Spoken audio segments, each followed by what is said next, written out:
Hey guys, what's up? It's your boy Kbreezy here, and in today's video, I'm going to be telling you guys what I feel like is the ultimate guide on how to use Bloodhound in Apex Legends.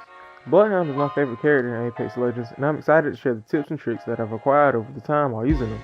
Bloodhound is currently the only scout type legend in the game, and I feel like he gets overshadowed by the likes of Wraith and Bangalore, especially since those are some of the pros' favorites. When used properly, however, Bloodhound can be a really aggressive character, and it makes it impossible for enemies to hide during the last couple of circles. So after many hours of extensive research and playtime, I've been able to, oh, hey, can you get that off screen? Anyway, let me start things off and talk about his abilities so that you can get a general understanding of what Bloodhound does. His passive is Tracker, and that allows Bloodhound to see any recent enemy movements that occurred in the last 60 seconds. Next up, his tactical is Eye of the Allfather, and this allows him to briefly see enemies through walls and take a snapshot of their position that friendlies can see. And finally, we have his ultimate, Beast of the Hunt, which turns everything black and white and allows Bloodhound to see enemies' footsteps in real time, as well as highlighting them in red. Now I'm going to be breaking down these abilities, starting off with his passive, Tracker. Like I mentioned before, this is going to show the person playing as Bloodhound any recent enemy movement that occurred in the last 60 seconds, and even details it by saying whether it was a slide, door open, sprinting, etc. This is why the ability is called Tracker, because it turns you into Sherlock Holmes, and you can solve any mystery using detective reasoning and a little bit of hope. I mean, if you really wanted to, from the time you land, you can hunt someone to the very ends of the earth. However, keep in mind, while playing as Bloodhound, you're actually able to ping his movements and allow your teammates to see them as well. Moving on though, I'm going to be talking about his tactical, which is called Eye of the Allfather, and it's basically wall hacks. It allows you to get a quick tactical screenshot of all enemies and traps that are on the map. Be warned though, this ability is not 360 degrees and is only going to scan the area that you're looking at in your field of view. When I first started to use Bloodhound, I just assumed that it was going to be 360 degrees. After realizing that it wasn't through rigorous testing, I now know how to use this ability properly. It has a cooldown of 35 seconds, making it a bit longer than some of the other tacticals, and the range of the ability lies around 35 meters, so make sure that you have good placement whenever you're activating it. Oh yeah, one more thing, whenever you use this tactical, enemies can see the area that you just recently scanned, meaning they will know that you're nearby. This is something else I didn't know and just assumed that I was the only one that could see the scan radius when I use this ability. Try using this ability in coordination with other abilities like Bangalore Smoke, and you'll be able to hit the enemy when they can't even see you. Now, I can't forget to mention the Ravens. And for these, we don't really have 100% concrete evidence that can tell you without a shadow of a doubt. My theory is that the Ravens signify a recent death since they're scavengers, and a lot of the time I'll see them near death blocks, meaning the enemies are nearby. This is a topic up for debate though, so please let me know if you think the Ravens signify down below, because everyone seems to have different theories on what they mean. In all honesty, they could just be a visual effect and we're making something out of nothing, but like I said, this is a good topic up for debate. Next up we have his ultimate, which is called Beast of the Hunt. This ultimate is really underrated in my own opinion, even though it's really useful. It has a cooldown time of 3 minutes and comes in clutch whenever your team engages another squad. Enough hyping it up though, like I said before, the ability turns everything grayscale and makes it so that the enemies you see are highlighted in red.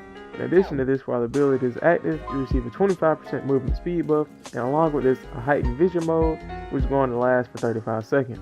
A cool thing that I found out using his ultimate is that if you're in the middle of a climbing animation, then the time that it takes to use his ultimate is cut down, meaning that you can get it off even quicker. Bloodhound's ultimate is really useful when you're tracking down a weakened enemy as he tries to run away, or if you're trying to arrest the last enemy in a squad before you can get a revive off. One of the main problems I encounter whenever using this though is leaving my squad behind as I engage enemies, because I tend to forget how fast I'm moving and they aren't able to keep up with my speed boost. Now I have some tips on how to make some really great plays while using his ultimate that really helps my squad come out victorious in the battle. Because of the speed boost, it makes it easier for his ultimate to use either offensively or defensively when you need to rush weakened enemies or regroup and get better positioning. Try to flank whenever possible while using this ability and have your squad distract them as you find the perfect spot. Most of the time you're going to catch the enemy team off guard, and the different points of fire are going to make them think that it's a different team engaging them. And before I wrap it up, I'm going to be talking about some of the drawbacks of using Bloodhound so that you guys are aware. Unlike most of the other legends, Bloodhound has no way to quickly escape danger, meaning that if you're screwed, you're screwed. There is no smoke so that you can pull a Houdini, or a Mystic Veil so that you can run away unharmed. If you're in a bad situation as a Bloodhound, there's really not that much you can do.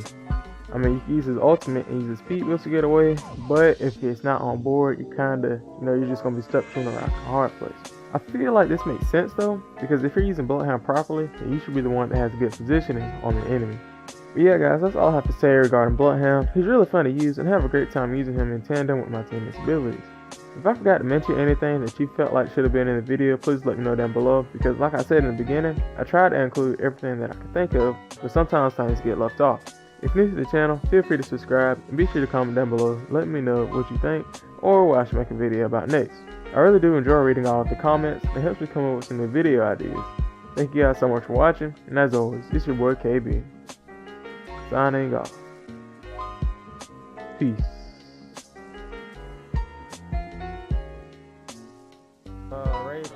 Mirage or something else.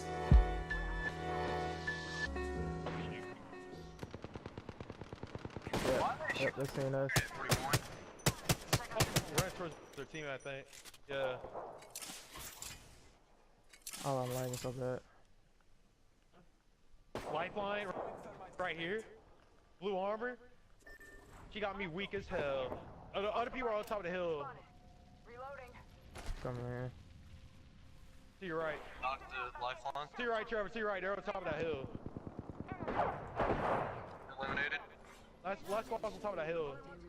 Yeah. Caustic's low. That Caustic's low. He's like at 10. I did 190. I hit the Caustic for 190. But he's probably healed up by now. That's Mile. Really? Really? He's Really? He's got a master. He's got a master. Wait, he can shoot and have a shield cell out? Yeah, he can hit fire and do, I'm pretty sure. Oh, where'd you get? I didn't know you could hit fire and do a shield cell. Jeez. Oh, I didn't know you could do that. Are the Apex champions.